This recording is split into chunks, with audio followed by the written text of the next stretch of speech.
বন্ধুরা, আজকে আমি বানাচ্ছি সকালের ব্রেকফাস্ট। তো এখানে আজকে নিয়ে নিয়েছি দুটো পাউরুটি, আর নিয়ে নিয়েছি পেঁয়াজ, কাঁচা লঙ্কা, দুটো ডিম আমি নিয়ে নিয়েছি, এটা ফাটিয়ে নিলাম। দিয়ে দেবো সামান্য নুন, আর পেঁয়াজ আর কাঁচা লঙ্কা দিয়ে দেবো, দিয়ে ভালো করে ফেটে নিতে হবে। এদিকে পাউরুটিগুলো আমি 4টে পাউরুটির বানাচ্ছি, 4টে আমার ভালো করে সেঁকা হয়ে গেল। প্যানের মধ্যে দিয়ে দেবো হালকা তেল, এরপরে ভালো করে ছড়িয়ে নিতে হবে।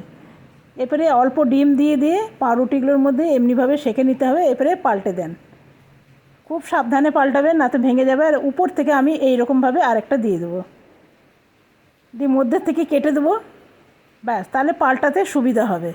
এই রকম বানিয়ে দেখুন, অসাধারণ লাগবে, আর পেটটাও অনেকটা ভরা থাকবে। উপর থেকে চিলি ফ্লেক্স, পেঁয়াজ, অরেগানো সবই দিয়ে দিলাম, আর নিয়ে নেবো 1 কাপ কফি। সকালের নাস্তা একদম আমার রেডি। কেমন লাগলো বন্ধুরা, অবশ্যই জানাবেন। ধন্যবাদ।